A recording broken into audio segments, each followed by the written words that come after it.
Cordial saludo para todos. Mi nombre es Paola Andrea Gutiérrez, soy ingeniera de sistemas y Magister en Ingeniería de Software y Sistemas Informáticos. Voy a continuar con el proceso de comunicación de datos a nivel de nuestra materia en nuestro contenido de la unidad número 5. Ya en este proceso vamos a comenzar a ver las configuraciones de los diferentes dispositivos de red, cómo se configura un router, un switch, un hub, cómo se determinan las tarjetas de red, cómo implementamos unos medios de comunicación de acuerdo a las necesidades corporativas. Empecemos. Las redes de conmutación son redes que hacen una colección de nodos interconectadas a través de un dato, van de origen y destino, sin que se concierne el contenido de los mismos, simplemente empaqueta el dato y lo lleva a su destino pertinente. Los datos entran a una red procediente a una estación origen y encaminan el destino de la conmutación de nodo a nodo.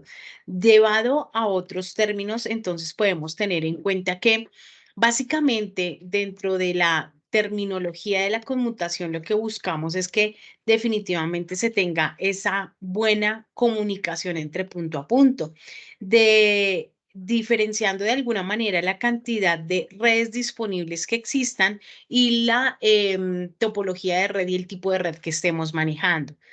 En las redes de conmutación de paquetes, lo que busca es que intercambie los bloques de información a través de otros paquetes o otras estaciones a nivel de emisor y receptor.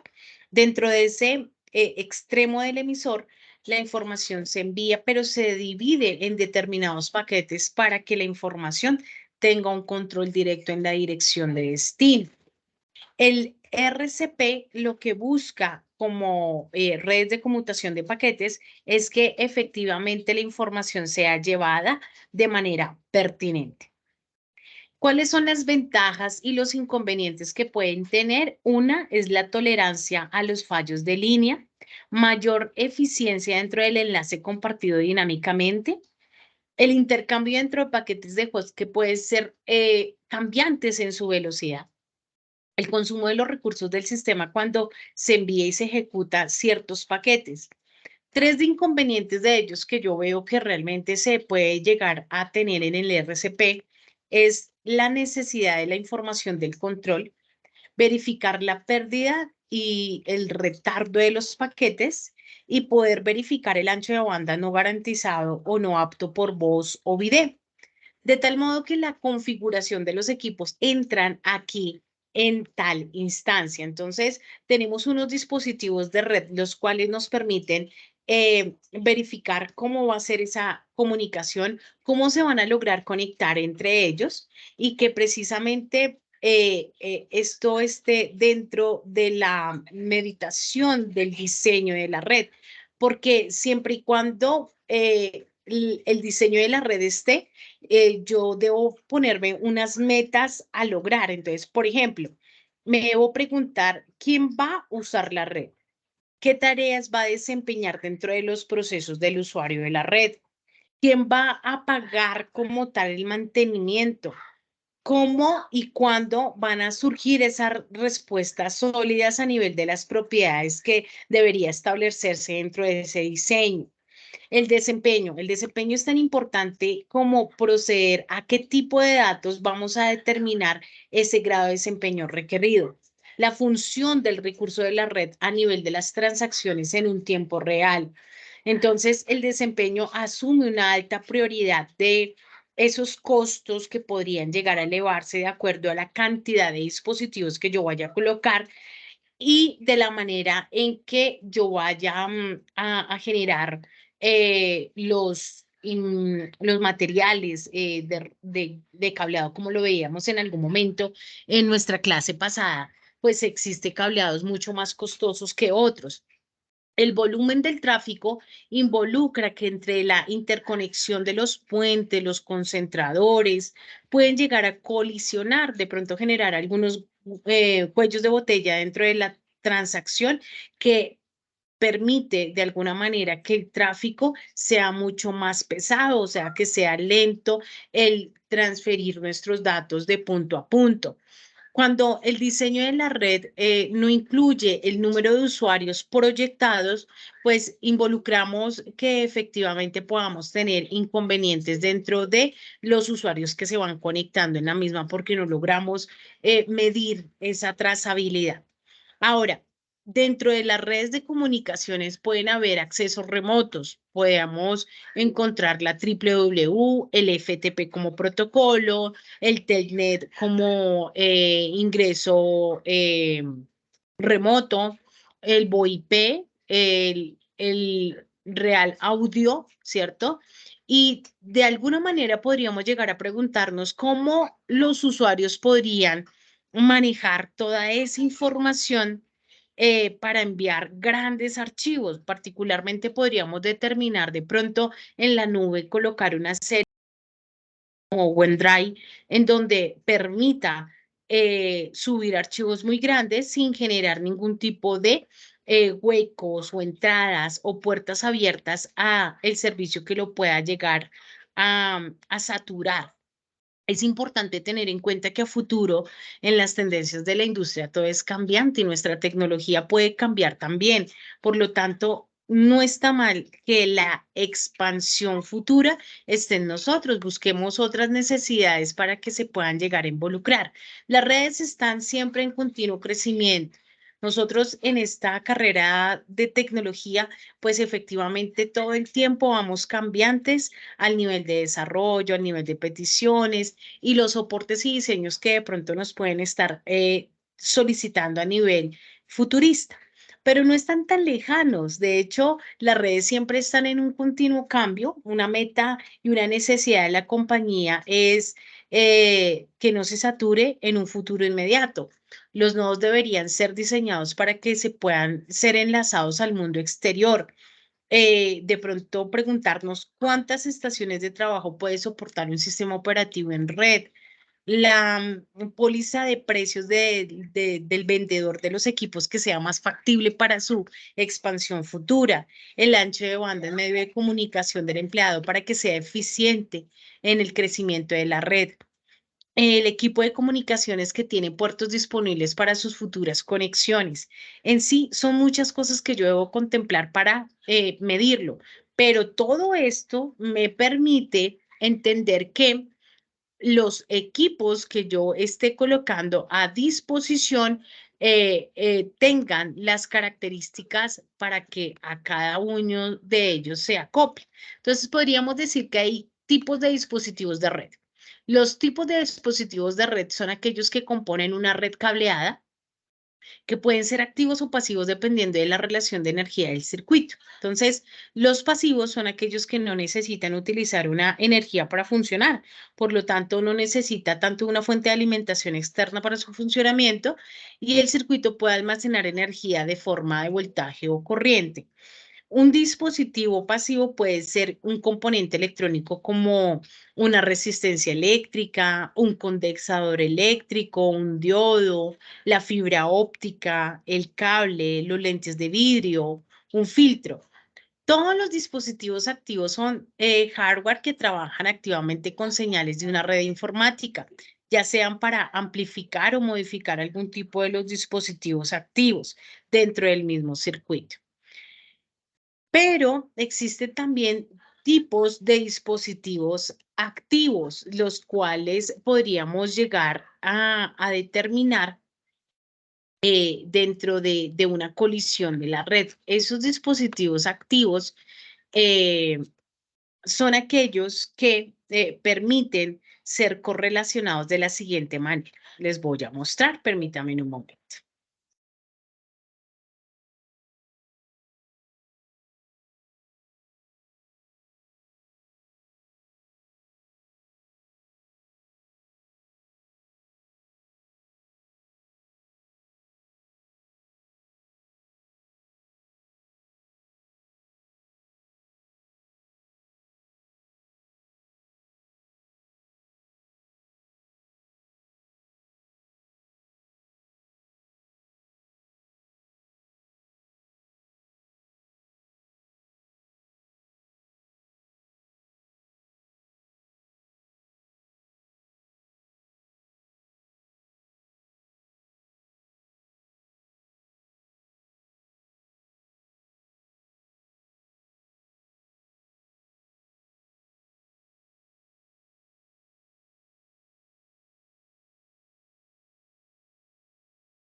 Este dispositivo es un router y tiene características que es un router inalámbrico.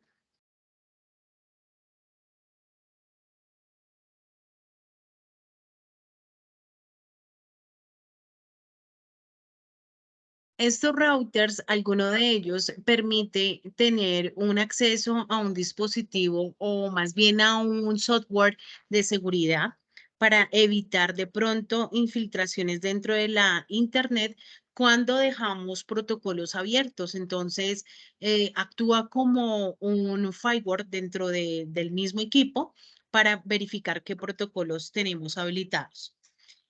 Este que vemos acá son switch, hay switch de 8 puertos y de 24 puertos. Esto nos sirve para expandir la red, para multiplicar la señal dentro del servicio de la conexión. Efectivamente, cuando nosotros damos la conectividad, él me permite verificar dentro del sistema qué puerto está habilitado y qué puerto está emitiendo una señal de información. Entonces, su comportamiento es multiplicador de señal para que cada uno se identifique dentro de la red. El módem puede funcionar como switch si tiene más puertos, pero este tiene un puerto Ethernet, un puerto USB muchas veces y otro puerto coaxial. Entonces, dentro de este, tiene que tener sí o sí el ADSL para conectar la línea telefónica y traducir su entorno de salida. Repitamos este un momento. Aquí para poder tener el abonado en servicio, es decir, la línea de Internet o el servicio de Internet que nosotros podemos adquirir desde un proveedor de servicio de Internet, pues básicamente va agrupada dentro de los términos de servicio a nivel de ADSL, de abonado en servicio.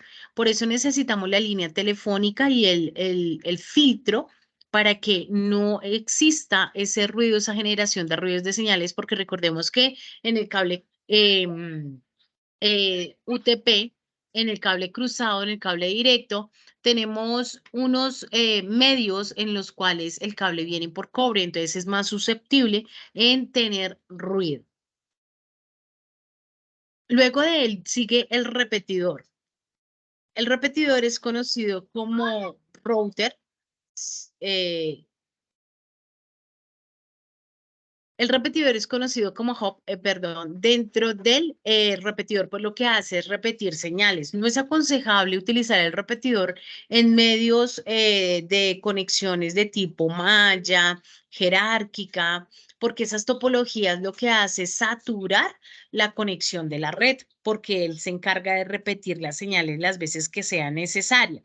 Por lo tanto, se hace aconsejable para dispositivos o redes pequeñas de topologías a nivel LAN.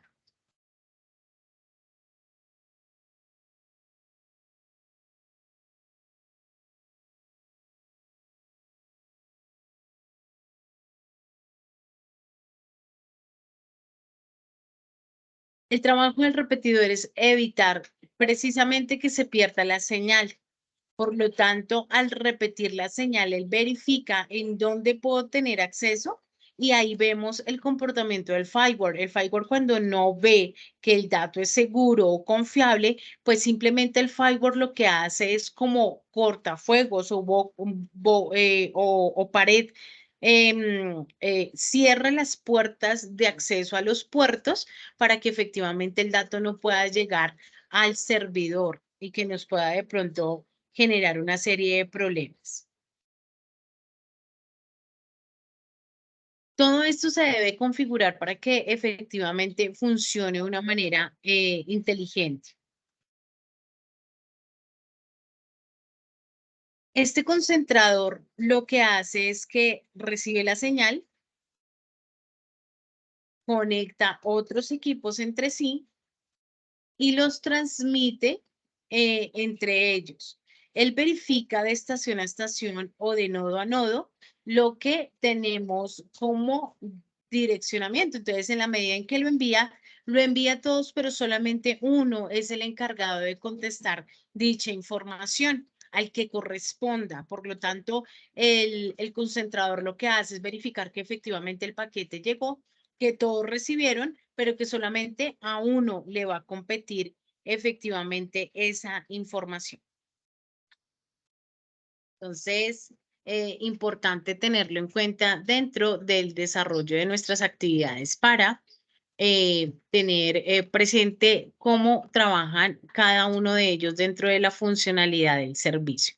Entonces, ya vimos algunos de ellos que efectivamente funcionan dentro del parámetro correcto de su comportamiento. Los puentes lo que hacen es verificar que efectivamente exista otra conexión. Los hub a nivel de base 10 y base 100, lo único que cambia es la longitud. El router se encarga de enrutar específicamente la configuración de cada uno de los equipos para que se llegue a dar el proceso de conectividad. El hub lo que hace por sí solo es repetir señales, ¿cierto? Como concentrador, y la nube es característica específica para tener una IP pública y acceder al servicio de Internet. Sin duda alguna, estos son los dispositivos que pueden llegar a darse dentro de la conexión de una red. Sí, en tal caso de la conexión, podríamos encontrarnos también con otros que van de la mano. Por ejemplo, podríamos tener un access point. El access point suele ser una máquina independiente conectada dentro de la red por medio de una antena. ¿El qué hace? Él tiene una transmisión y un adaptador integrado para que el puente funcione de manera inalámbrica, estandarizada por dispositivos inalámbricos y que enrute el acceso por diferentes tipos de puntos de acceso. El router, como ya lo hemos indicado, pues él enruta. Entonces, él establece la ruta de trabajo por la cual va a trabajar. Yo puedo tener un router de 4, 8 puertos y verificar por cada uno de esos puertos por dónde va a transmitir sus datos. Por ejemplo, yo puedo colocarle una dirección IP pública para circuitos cerrados de televisión, puedo colocarle una IP pública para servicios integrados a nivel de hosting, puedo destinar el fin que requiero para cada uno de ellos. Si hay algunos puertos que quedaron, digamos, sin uso, entonces yo los deshabilito. Es lo mejor que se puede hacer en este caso. Esto se logra haciendo un monitoreo constante a la diversidad de dispositivos que tengamos conectados y verificar de acuerdo a la topología cómo bien organizada. Además, el router almacena datos, por lo tanto, es pertinente que nosotros vayamos limpiando la caché de la memoria para que las tramas dentro de la LAN y la WAN manejen un control de red más útil. Esto pasa cuando nosotros navegamos en Internet y nos tiene, digamos, un proceso de trazabilidad de acuerdo a la cantidad de datos que estamos procesando. Sí, esos datos que estamos procesando pueden llegar a darse conforme a una línea continua de historiales y esos historiales no los eliminamos, pues se va saturando nuestro equipo de mucha basura. El router le pasa lo mismo. Cada vez que yo conecto una máquina o viene alguien de visita y nos dice, ay, me regalas internet, entonces nosotros lo conectamos y eso ya queda en la memoria del router. En la medida en que él vuelva nuevamente, va a coger la señal. ¿Por qué? Porque tiene esa manera de memoria en la cual va almacenando. Además, pues es una gran utilidad, pero también debemos tener en cuenta que constantemente debemos estar cambiando las contraseñas y los accesos por seguridad. El concentrador es mucho más simple dentro de la familia de los dispositivos porque él establece una conexión de componentes a nivel LAN con protocolos idénticos. Él también actúa como repetidor, por lo tanto, la amplificación de la señal se detecta al viajar a largas distancias a través de los cables de conexión. El concentrador se puede utilizar con datos tanto digitales como análogos, pero siempre y cuando se ajusten de acuerdo a la configuración. Ahorita ya vamos a ver cómo hacer una configuración. ¿Qué es importante? Formatear. Dentro del primer instante, formatear los datos entrantes para poderlo liberar y tener un dispositivo nuevo para comenzar en su configuración. Si los datos entrantes tienen un formato digital, pues lo importante es concentrarnos en transmitir los paquetes que realmente necesitamos que sean transmitidos. Por ejemplo, mirar el origen de esos datos y permitir que el origen de esos datos permita ser viajado sobre ese concentrador. Por ejemplo, en un proxy. El proxy lo que hace como protocolo es evitar que accedamos a páginas ilícitas, es decir, en las empresas normalmente no nos permiten navegar sobre redes sociales. ¿Por qué? Porque pues las redes sociales nos entretienen. En algún momento tú vas a hacer alguna actividad en tu celular y lo primero que piensas es en hacer esa actividad, pero cuando ya estás en el celular, llega una notificación de Facebook y te vas allá y ahí te enchicharronaste 1, 2 horas y perdiste la noción del tiempo. Eso suele suceder. Y a la empresa no le, digamos, no le es viable mantener este tipo de cosas. Por lo tanto, bloquea las páginas que nos van a quitar actividad laboral, ¿sí? Y es lógico porque pues ellos nos están pagando efectivamente para trabajar dentro de los servicios. Por lo tanto, el concentrador se encarga de verificar bajo a señales digitales y análogas, ¿cuáles son los que están configurados preparándose para ese formateo de datos entrantes? Y luego verifica dentro de la transmisión de los paquetes los datos entrantes análogos y los transmite como otra señal ya transformada en digital. Sin embargo, los concentradores no procesan ninguna dirección de paquete. Ellos simplemente envían y el que conteste y al que le corresponda, pues alce la mano. Hay tantos tipos de concentradores en este espacio. Podríamos hablar de puerto simple y puerto múltiple. El bridge es un puente. El puente conecta dos o más hosts o puntos de nodo de segmento de red y opera a nivel de enlace de datos. La función básica de los puentes en la arquitectura de redes es almacenar y reenviar tramas entre los cuales los segmentos se pueden conectar. Para la transmisión de los mensajes a nivel de imágenes se utiliza un hardware de control de acceso a los medios por medio de la MAC. La MAC como puente transmite los datos o bloquea el cruce en caso tal de que existan dos MAC, no puede ser posible. Lo que hace es conectarlos a una misma línea. También es posible conectar las dos LAN física en una lógica para poder ampliar los ambientes de los puentes de acceso. El gateway o puertas de enlace proporcionan dentro de la traducción de la tecnología de red como la interpretación de los sistemas abiertos en las capas del modelo OSI. Recordemos que en las 7 capas, más precisamente en la física enlace y de red, vemos que el protocolo de transmisión o el protocolo TCP/IP trabaja para proporcionar esa interconexión entre ellas.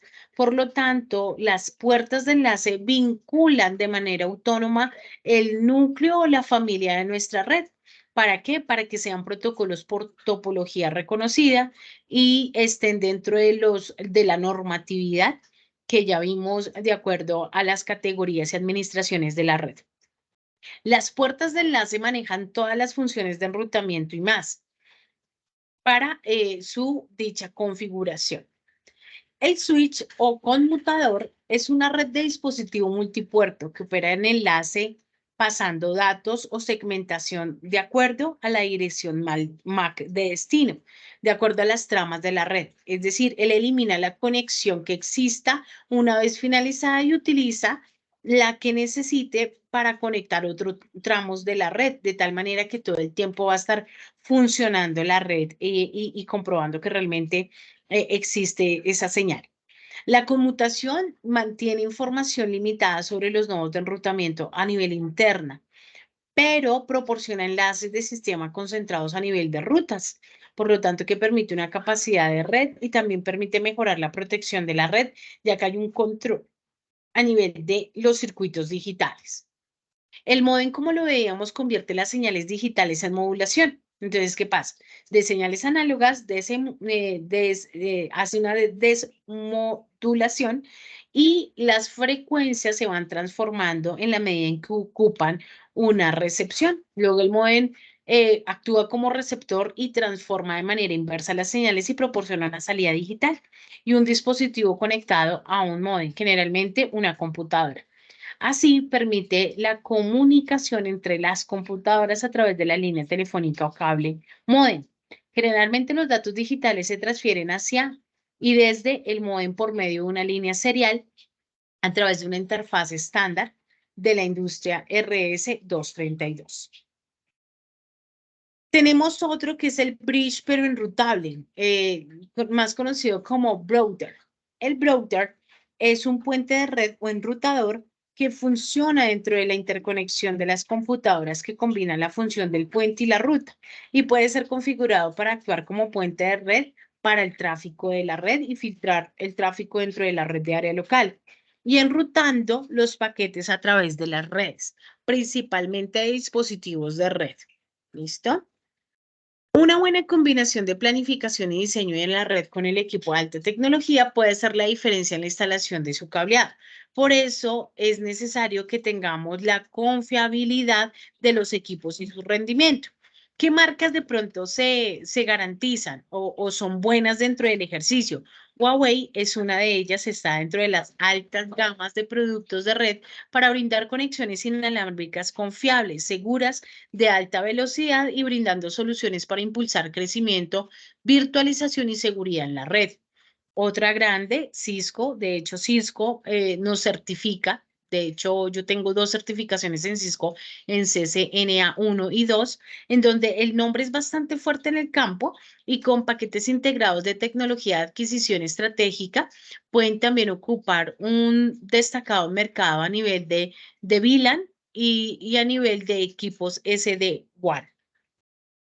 Otra marca que no es muy sonada, pero sé que es una de las de la vanguardia de las buenas, es Aruba. Es la propiedad de Hewlett Packard. Proporciona un poderoso conjunto de capacidades de acuerdo a las empresas que integran redes VLAN inalámbricas o LAN, redes de área local alámbricas. Es perimetral de acceso a la nube para sucursales y trabajadores remotos a nivel de que sea automatizada y segura. La otra también sí es muy conocida y es Dell. Él proporciona soluciones integradas a nivel de hardware y software y también funciona con redes virtualizadas a nivel complementario. Su tecnología en clientes satisface la demanda grande de trabajo para esos aspectos modernos de perímetro hasta el núcleo de la nube. En tal caso, podríamos decir que tenemos una comprensión sólida de todos los tipos de dispositivos y proveedores que puedes llegar a utilizar dentro de la red, pero siempre teniendo en cuenta la normatividad de cableado estructurado que vimos para que no llevemos a malas prácticas dentro de las capas del modelo OSI. Esto a su vez permitimos que la red sea más segura, que maneje una mejor organización, que tenga en mente la garantía de tener la seguridad y la disponibilidad continua de su red. Debe realizarse mantenimiento y supervisión cuidadosa de su red y de sus componentes. Entonces, es importante que tengamos en cuenta la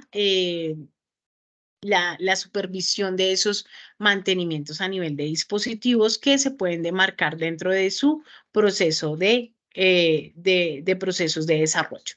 La clasificación de las redes de conmutación depende de circuitos, mensajes y paquetes. Dentro de los circuitos tenemos el FDM y el TDM, los datagramas y los circuitos virtuales. Entonces, para ello, dentro de las redes RCP, la técnica de conmutación de datagrama depende mucho del paquete que encamine y que haga referencia a los paquetes procedentes de ese desarrollo. Para ello, existen dentro del el enlace, bueno, lo físico, el enlace y el de red. En esta capa de red, ya cuando nos encontramos con todos los equipos conectados, pues necesitamos comenzar a verificar esa conexión. Por lo tanto, es importante ver cómo hacer una conexión de red. Vamos a ver a nivel LAN. LAN lo podríamos proporcionar de esa manera. La idea es que la configuración de los dispositivos nos queden muy bien hechas para poderlo suministrar dentro del proceso. La repetición se puede dar dada a las N capacidades que tengamos de acuerdo a la infraestructura que queramos montar. Vamos a validar entonces cómo hacer dicha configuración. Entonces, vamos a revisarlo. También.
Esa trazabilidad de diseño a nivel de redes viene empaquetados los datos para que efectivamente sean tomados en cuenta como el datagrama de paquete que encamina y que sea independiente a cada uno de los procesos que le estamos llevando a cabo en los tres niveles, físico, enlace y de red. Una vez tenemos esa red de conmutación, miramos los datagramas. Entonces, él lo que hace es mirar el retardo que hay dentro de la propagación del dato, verificando si hay un tipo de encolamiento dentro de la red que no permita enrutarlo de una manera más precisa. La implementación a nivel de la red de comunicación de acuerdo a las necesidades corporativas se deben tener de cuenta, primero, la persona. La persona es la intencionalidad de lo que él necesita como fisiología, como seguridad, como afiliación, como reconocimiento y autorrealización. Por otra parte, tenemos que la empresa busca siempre la rentabilidad, la legalidad, la colaboración, la sostenibilidad y la innovación. Entonces, en ese orden de ideas, para que la empresa trabaje de la mejor manera, buscamos realmente que tenga las siguientes características. ¿Qué beneficios pueden aportar a los negocios? Entonces, normalmente nosotros hablamos que todas las empresas buscan una serie de soluciones integrales que me permitan llevar mejoras dentro de la comunicación interna de la empresa. Pero ¿cómo podemos llevar esas mejoras? Una es la productividad. En la empresa está íntimamente ligada con la motivación de que tengamos trabajadores que invierten muy bien su tiempo en una buena comunicación y que es fundamental el funcionamiento en esta entidad. La mala comunicación interna puede generar hasta un 15% de pérdidas en cualquier empresa, según algunas visualizaciones y encuestas que se han llegado a determinar dentro de las empresas. Es vital elaborar una estrategia especial para mejorar la comunicación entre las organizaciones y que sea decisiva para aumentar su rentabilidad. Por eso es que las empresas de alguna manera dijeron, bueno, es importante tener un servidor de chat para que yo no me tenga que desplazar a un departamento, sino que simplemente le pueda preguntar.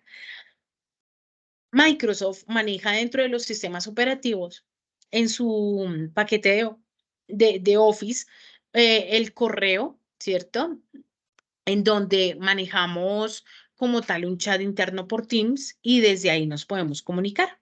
Esto se tiene en cuenta de acuerdo a la opinión de los empleados y facilitar los canales de comunicación entre ellos, entre los directivos y que de manera positiva podamos aumentar el grado de compromiso, la motivación y el sentido de pertenencia dentro de la entidad. El cuidar la comunicación corporativa es tan importante que existen ya expertos dedicados a elaborar estrategias más adecuadas para implementarlo. ¿Cuáles son esas ventajas de promover la comunicación interna de una empresa? Desde el punto de vista clave, no hay que descuidar, ¿sí? Y debemos mejorar una imagen corporativa. Por lo tanto, la, los beneficios de la comunicación interna sería que efectivamente las acciones de comunicación dirigidas a los empleados fomenten un diálogo entre las áreas que participen de manera objetiva dentro de los resultados. Por lo tanto, es muy importante motivar e integrar dentro de los empleados y evitar la fuga de talento, es decir, que el clima favorezca al fortalecimiento y la participación dentro de los seres humanos. En definitiva, la comunicación interna para gestionar un equipo o en una empresa depende también mucho del liderazgo. Por ejemplo, se utiliza en ocasiones la información para motivar, persuadir, recordar, explicar algún contenido de interés que aumente la productividad de los empleados. Debemos realizar una correcta comunicación corporativa. Los trabajadores también tienen que conocer mejor la empresa y deben ser capaces de entender y llegar a los compradores a ver esos valores agregados que van de la mano en la organización como fundamento y como ofrece a los empleados que proyecten esta marcha en diferentes énfasis. No defendemos el confundir la comunicación interna con la información. La información consiste en transmitir mensajes, pero la dirección de trabajadores requiere más que el receptor entienda por medio del feedback las partes que deben ser direccionadas por el trabajador. La importancia de la comunicación interna, pues, da la satisfacción de producir estrategias de comunicación interna para mejorar todos los procesos y los objetivos que se plantea la empresa desde una iniciativa concreta que permita tomar decisiones valiosas dentro de las funciones y los cambios. Los beneficios dentro de la comunicación interna es aumentar la productividad, es decir, que la información necesaria para tomar decisiones sea optimizada en trabajo y que tenga un alto rendimiento dentro de su modo de integralidad. Rapidez en la solución de los problemas, mejorar la relación de los trabajadores. Entonces, en la rapidez podemos tener problemas detectados más rápido y las soluciones pues se van a agilizar. En las relaciones de los trabajadores, mejorar algo de la seguridad y la tranquilidad a nivel de activar esas responsabilidades que promuevan la confianza. El sentido de pertenencia, pues de cada trabajador que pueda ser escuchado teniendo en cuenta las identificaciones de cada lugar de la organización y mejorando el rendimiento. La forma de generar esa tranquilidad es cuando tenemos un clima en el cual los compañeros nos sentimos positivos, mejorando expectativas dentro del entorno de la compañía. Siempre es importante poder tener una planificación clave dentro de la organización de las redes, cómo vamos a tener esas estrategias que no me lleguen a generar frustración. Hay veces que nos contratan como ingenieros de sistemas por cosas muy simples y uno dice, ¿en serio me llamó para esto? Por ejemplo, eh, no, necesito al ingeniero de sistemas porque el computador no enciende. Claro, nosotros vamos hasta allá, vamos y miramos y el cable de poder estaba desconectado. Entonces nosotros conectamos y, ay, el ingeniero se sabe. Son cosas tan simples, ¿sí? Que efectivamente podría llegar a dar la solución desde el primer usuario. Pero pues bueno, para eso nos pagan, ¿no? Definitivamente tenemos que crear una serie de estrategias concretas que permitan que en una, porque se le desconectó, miremos qué pasó. Alguien vino, lo desconectó, de pronto el cableado estructurado que yo implementé no está de la manera adecuada. Por ejemplo, la persona estira mucho los pies y preciso queda en el enchufe, apunta el enchufe y los pies y ahí desconecta. Entonces hay que adecuar las canaletas en un orden de acuerdo a la estandarización que nos infiere para ello. El puesto de trabajo debe tener unos límites porque puede ocurrir que el compañero como se siente muy apretado, entonces eligió otro switch, entonces le vio fácil desconectar al compañero y conectar el de él. Esas cosas debemos evitarlas. Nosotros somos propicios en generar soluciones para ese tipo de hallazgos. Por lo tanto, vienen esas necesidades de la empresa y a nivel de comunicar. Entonces, implementamos unas redes de comunicación de acuerdo a sus necesidades. Todos los servidores surgen bajo la necesidad de poder comunicar coherentemente, pero ¿qué tipos de servidores existen? Entonces, vamos a mirar en esta instancia los servidores que pueden llegar a expandirse dentro de las necesidades de las empresas. Entonces, los servidores en un sistema que proporciona como tal unos recursos de servicios o programas dentro de unos ordenadores con diferentes características. Pueden ser virtualizados o pueden ser servidores en línea, los cuales de manera individual proporcionan una serie de recursos de sistemas que identifican como tal los dispositivos que podrán ser servidor y cliente. Los primeros, digamos, servidores que se implementaron fueron mucho más grandes en tamaño, pues abarcaban un gran espacio dentro de en una misma habitación. Más tarde comenzaron a generar más potencia y reducir el consumo de espacio físico, de tal manera que fueran más ágiles, que permitieran generar una mayor velocidad dentro del procesamiento de la información. Por lo tanto, se dieron cuenta que como eran circuitos mucho más pequeños, necesitaban una refrigeración mucho más amplia. Para eso necesitaron también tener servidores con un tipo de sistema operativo compatible como lo vimos en algún momento. Por lo tanto, existían, por ejemplo, dentro de su proceso un servidor Apache, un servidor que conectara directamente o que tuviera la compatibilidad con el sistema operativo. Para eso, por ejemplo, Windows Server es compatible con Apache y funcionaba de una manera correcta dentro de las solicitudes. Sin embargo, responde a una necesidad en la cual se conoce como modelo de llamada respuesta. y en su medida, pues, existieron diferentes tipos de servidores, no los íbamos a involucrar todos en uno, vamos a comenzar a destinar cada uno. Entonces, existen los servidores de archivos o lo que llamamos FTP. Estos servidores almacenan y distribuyen ficheros de diferentes clientes usuarios para poderlos compartir. El almacenamiento es centralizado, por lo tanto, las soluciones pueden llevar una copia de seguridad ante fallos o concurrencias que se puedan presentar dentro de la seguridad o integridad de los mismos archivos. En todos y en cada uno de los casos de los dispositivos de la organización. Se puede diseñar también hardware al servicio de los archivos en potencias y velocidades de lectura y escritura para mejorar su rendimiento. Los servidores de impresión. Entonces, estos servidores permiten gestionar la funcionalidad de la impresión de documentos. Por lo tanto, no tienen que conectar directamente una impresora por estación de trabajo, sino que simplemente puedo enrutarlas a numerosos clientes para que en una amplia servicio de navegación pueda incorporarlo a diferentes nodos. Servicio por aplicaciones. El servicio por aplicaciones puede llegar a tener a menudo software que es intensivo en el uso de sus recursos y comparten una cantidad de usuarios de acuerdo a la cantidad de dispositivos o recursos de forma local.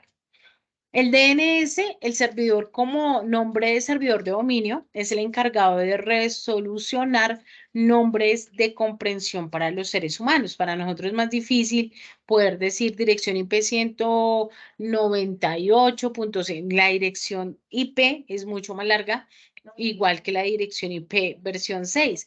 Entonces, el DNS es un sistema de datos ampliamente distribuida con nombres de servidores a los cuales podemos recordar fácilmente los humanos y que la solicitud se hace directamente apuntándole a una dirección IP fija pública.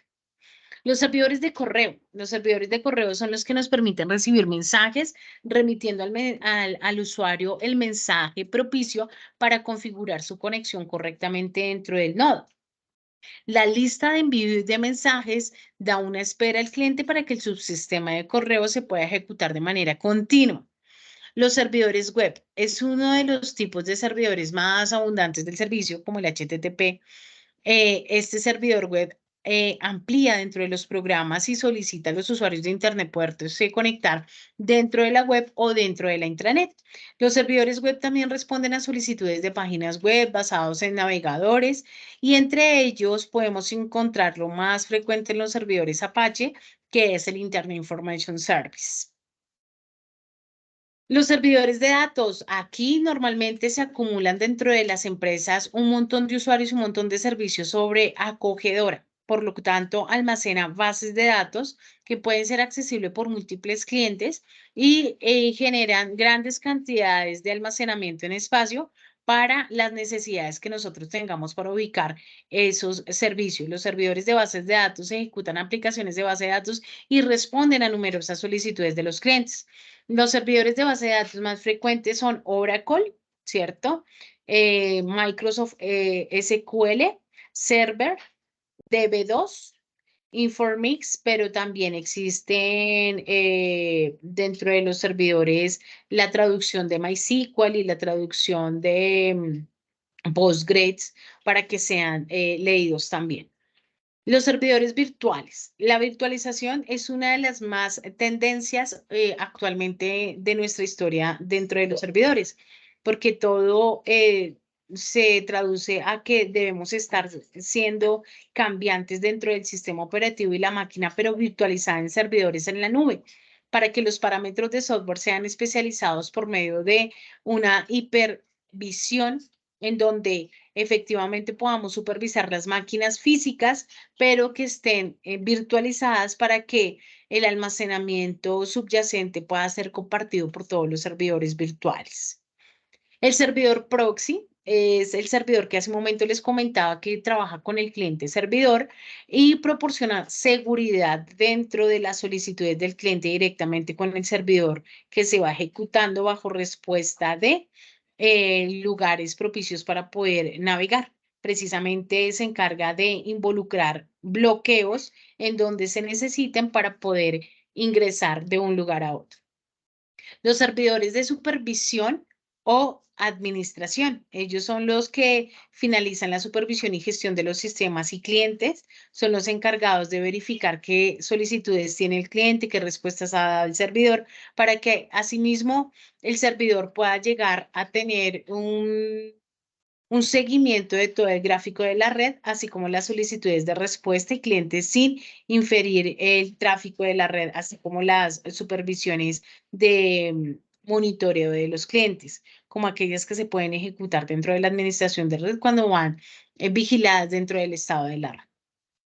El concepto de servidor es casi antiguo dentro de la red, pero después del objetivo que se cumple, pues realmente podemos formular diferentes servicios de infraestructura. Ejemplo, el servidor de hardware es el encargado de comprender qué dispositivos se encuentran potentes dentro de la autonomía eh, de servicios para que el disco duro funcione, para que la atenuación no se llegue a interrumpir dentro de los procesos de servicios y bastidores de red en racks o almacenamientos de accesibilidad. El servicio VLAD es el servicio que cumple con el hardware a nivel de toneladas de información en la cual podemos transferir muy rápido los servicios de hardware virtualizados de manera autónoma. Son potentes computadoras que se fueron con el tiempo reduciendo de manera muy delgada para que el almacenamiento y bastidores de las salas de servidores pues puedan llegarse a complementar más fácilmente.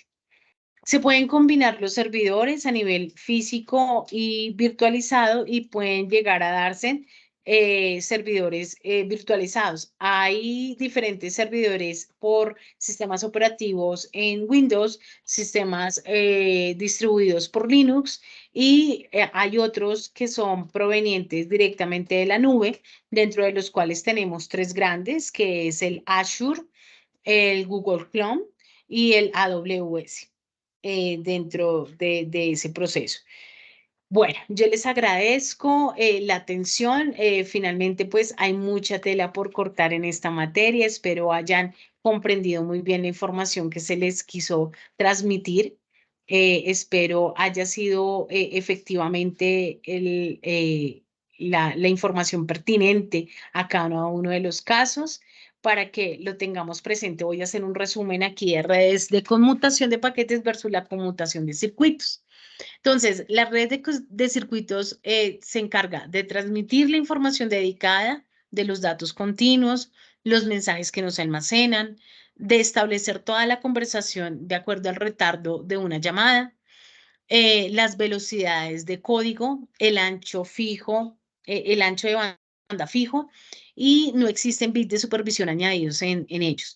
Pero en el RCP, lo que buscamos mediante el datagrama es que la ruta no sea dedicada, que la transmisión de paquetes se dé, que los paquetes de almacenamiento, las rutas se establezcan en cada paquete, que el retardo de los paquetes no sea muy extenso, que la conversación de la velocidad y código se presenten en ellos y que el uso de los bits suplementarios de cada paquete se compacte.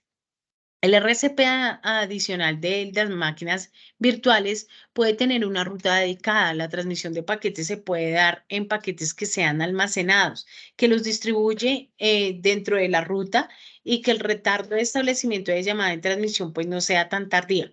Existen conversaciones a nivel de velocidad y de código y otros que pueden ser dados de acuerdo al uso de implementación de cada paquete. Entonces, con esto resumimos para que efectivamente ustedes lo tengan en cuenta. Muchísimas gracias por su compañía, por el acompañamiento en cada una de las sesiones transmitidas. Para mí fue un gusto, un placer poder trabajar en comunicación de datos. No siendo más, me despido. Muchísimas gracias por su atención.